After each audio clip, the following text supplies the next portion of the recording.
Hello everyone, welcome back to Remote Academy. हम लोग steel में क्वेश्चंस प्रैक्टिस कर रहे थे। 3-4 लेक्चर पढ़ चुके थे क्वेश्चंस के। उसी क्रम में हम लोग आगे बढ़ेंगे क्वेश्चंस को प्रैक्टिस करते हुए, और जो पुराना रिवीजन होगा वो इसी क्वेश्चंस में इंक्लूड होता जाएगा। तो चलिए स्टार्ट करते हैं पहले क्वेश्चन से। फर्स्ट क्वेश्चन है, what is the relevant standard for mild steel plain bar type of reinforcement bar. जो माइल्ड स्टील होता है, मैंने बताया था कि स्टील के कई ग्रेड बताया था, जैसे कि Fe250, Fe415, Fe500, इतना सारा बता रखा था। Fe250, Fe415 और Fe500, Fe550, इन सबको बता रखा था। लेकिन जो ये ग्रेड होती है Fe250, ये शो करती है माइल्ड स्टील को शो करती है, और ये एक्चुअली प्लेन होता है। बाकी के ये सारे रिप्ड बार्स होते हैं। अब मैं डिफरेंस बता देता हूँ कि प्लेन और रिप्ड बार में फर्क क्या है। प्लेन रिप्ड बार में कोई भी रिब नहीं बने होते हैं, कोई खांचे नहीं बने होते हैं, जबकि रिप्ड बार जो होती हैं उनमें खांचे बने होते हैं, ऐसे ऐसे करके आप लोगों ने देखा होगा। इस रिब की वजह से काफी अच्छी स्ट्रेंथ आ जाती है, क्योंकि बॉन्ड अच्छी हो जाती है। कंक्रीट और स्टील की बॉन्ड अच्छी हो जाती है, इसीलिए इस रिब को बनाया जाता है। तो कहने का मतलब, प्लेन का मतलब ये है कि उसमें रिब्स नहीं होते हैं। तो वो जो प्लेन टाइप का बार है उसको डील करती है IS 432 1996। मैंने बता रखा था कि आप लोग सन नहीं याद करेंगे तो चलेगा, कोई दिक्कत नहीं है। IS 432, IS 432 जो है प्लेन टाइप ऑफ बार के लिए कोड बुक इस्तेमाल की जाती है, आप लोग याद रखेंगे। Next, which one of the following will be preferred for column. Column के लिए कौन सी बीम प्रिफर्ड की जाएगी, या कौन सी वरीयता दी जाएगी, या फिर कौन सी बीम कॉलम के रूप में यूज की जाती है। एक्चुअली ये स्टील बीम है, स्टील बीम यूज करते हैं। हम लोग ये पढ़े थे कि 5 टाइप के स्टील बीम होते हैं। ISLB, जिसको बोलते हैं इंडियन स्टैंडर्ड लाइट बीम। दूसरा है ISMB, इसको बोलते हैं इंडियन स्टैंडर्ड मीडियम बीम। तीसरा है ISJB, Indian standard junior beam. चौथा है ISWB, Indian standard wide flange beam. इसके अलावा एक और होता है ISHB, जिसको बोलते हैं इंडियन स्टैंडर्ड हैवी बीम। तो ये जो इंडियन स्टैंडर्ड हैवी बीम है, इसको हम खड़ा करके कॉलम में इस्तेमाल कर लेते हैं। ये बीम कुछ इस तरीके से होती है, ये बीम कुछ इस तरीके से होती है, और इसी को हम अगर खड़ा थोड़ा अलग शेप में दे दें, मतलब इसको घुमा दें, तो ये कुछ ऐसी भी बन जाएगी, ये ऐसी शेप आएगी, और इसको हम कॉलम के रूप में यूज कर लेते हैं। तो वो है ISHB, most preferred beam for column section. याद रखेंगे आप लोग, ISHB होता है। हमने इसको भी पढ़ा रखा है कोडबुक में जो पढ़ाया था दूसरा लेक्चर, उसके पहले वाले लेक्चर में मैंने बता रखा था बीम्स के बारे में। आप लोग नहीं याद है तो रिवाइज कीजिए जाके। इससे रिलेटेड और भी क्वेश्चंस हैं जो आपको वहीं से पढ़ने में पता चलेंगे। बढ़ते हैं नेक्स्ट की तरफ। Dash is the distance between the center of rivet hole to the nearest edge of the plate. Nearest edge, actually मैंने बताया था एज और एंड बताया था, फिर से बता देता हूँ। मान लीजिए कि दो प्लेटें जुड़ी हुई हैं ऐसे करके,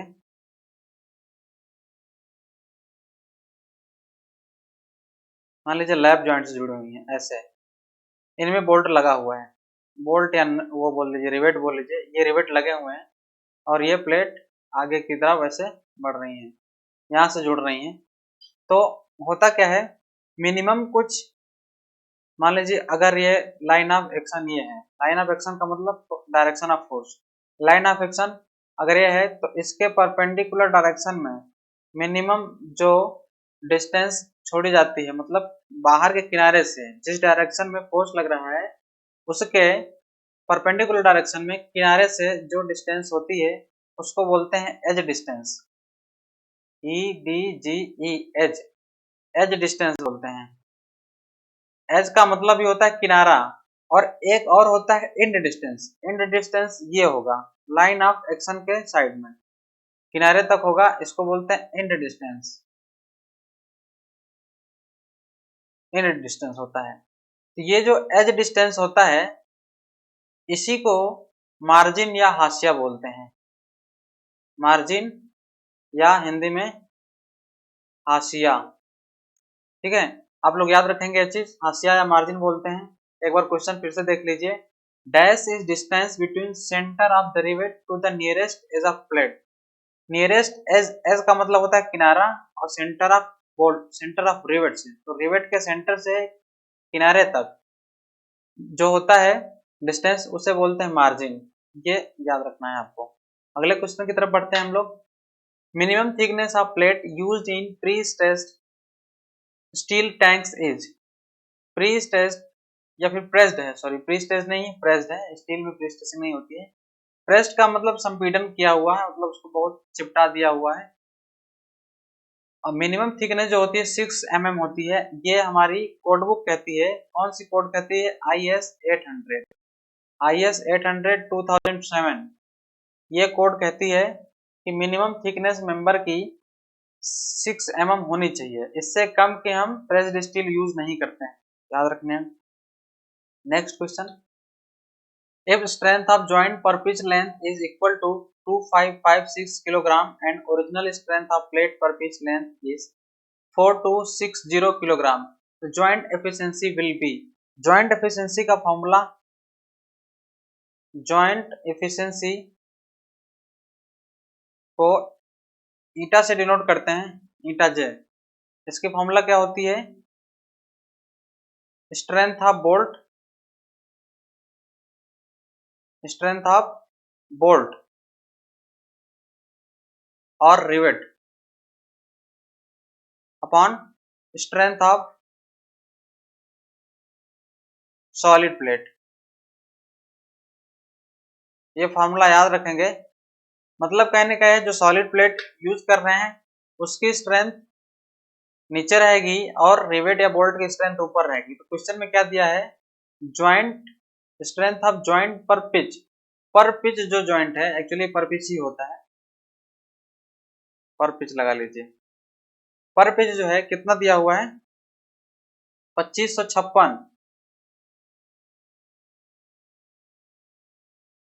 2556 दिया हुआ है स्ट्रेंथ ऑफ ज्वाइंट, और स्ट्रेंथ ओरिजिनल स्ट्रेंथ कितनी है? 4260। तो 4260 नीचे रहेगा, इसको डिवाइड कर देंगे, यहाँ से जो एफिशिएंसी होगी या क्षमता होगी निकल के आ जाएगी। आप कैलकुलेट कर लेंगे, आई थिंक ये 60% के आसपास आएगी। आप कैलकुलेट कर लीजिएगा, 60% के आसपास आएगी। और इसको 100 से मल्टीप्लाई करेंगे तो परसेंटेज बनेगा, ये चीज ध्यान रखेंगे। तो 60% हम मार्क करके आगे बढ़ते हैं। Next, in Unwin's formula d equal to 6 under root t, units of d and t is taken as. d और t किस यूनिट में होंगी? mm, सेंटीमीटर, मिलीमीटर या मीटर? क्या होता है एक्चुअली? क्या है d जो है ये रिवेट की डायमीटर बताता है। अगर थिकनेस ऑफ प्लेट गिवन है तो हम रिवेट की डायमीटर डायरेक्टली बता सकते हैं इस अनविन का फॉर्मूला यूज करके। एक्चुअल में अनविन का फॉर्मूला जो होता है वो होता है d equal to 6.01 under root T, ये होता है, जहां पे d भी mm में होता है और t भी mm में होता है, मिलीमीटर में दोनों होते हैं। तो यहाँ पे आंसर जो होगा ऑप्शन ए होगा। अगला question, a row of rivets parallel to the direction of force is called. Rivet का एक रो है, मतलब पंक्ति है, लाइन है, और डायरेक्शन ऑफ फोर्स बताना है। डायरेक्शन ऑफ फोर्स का मतलब मैंने अभी बता दिया था कि क्या होता है। ये मान लीजिए लाइन है और जिस डायरेक्शन में फोर्स लग रहा है उसी को डायरेक्शन ऑफ फोर्स कहेंगे, और ये है रो ऑफ रिवेट्स। इसको क्या बोलेंगे? इसको बोलते हैं, एक्चुअल में एज लाइन बोलते हैं, एज लाइन। गेज किसको बोलते हैं? गेज बोलते हैं कि दो रिवेट के बीच में centre to centre distance.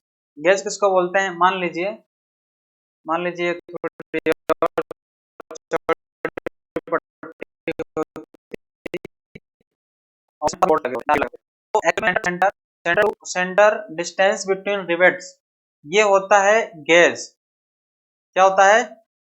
Gauge. लेकिन किस कंडीशन में यह गेज होता है?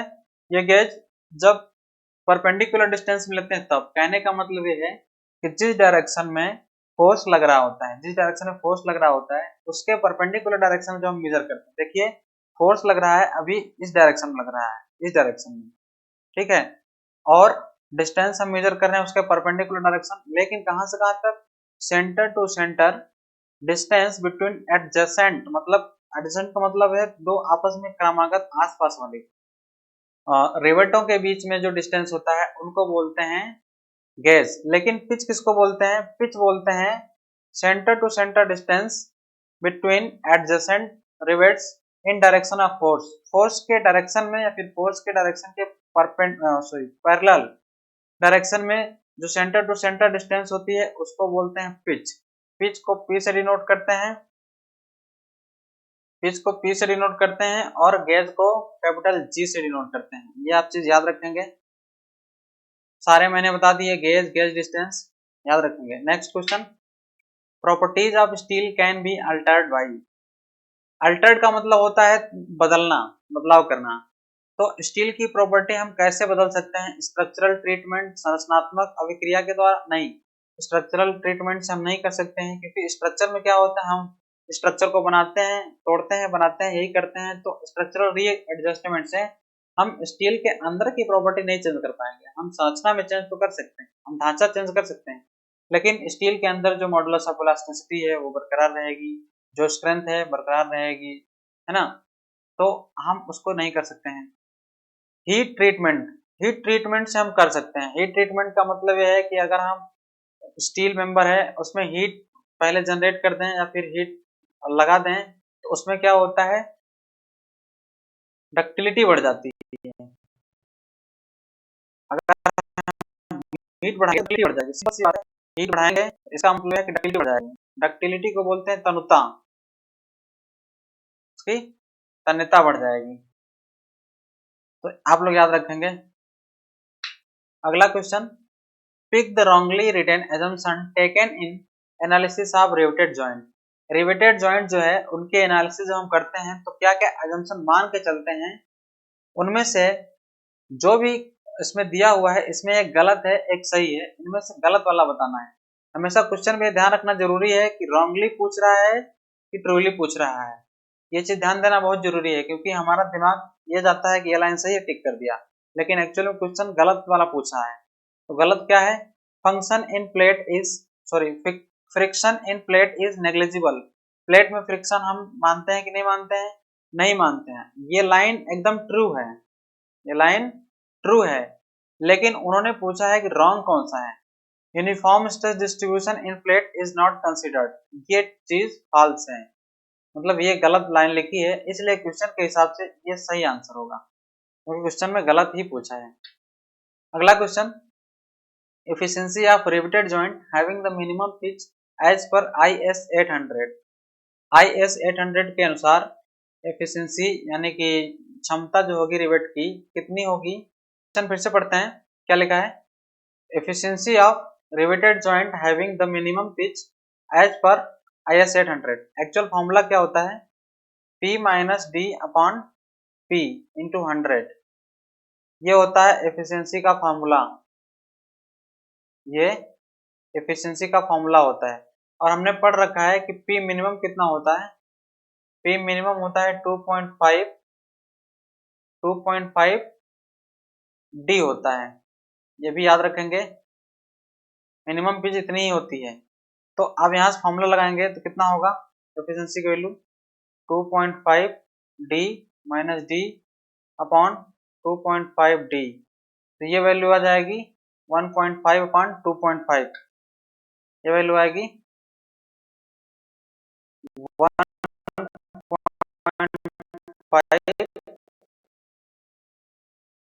2.5 इंटू 100। यहाँ से आंसर जो आ रहा है 25 छक्का 150 यानी कि 60% आ रहा है। आप कैलकुलेट कर लेंगे इसको, 60% एफिशिएंसी आ रही है कैलकुलेट करने पे। ये होगा तरीका।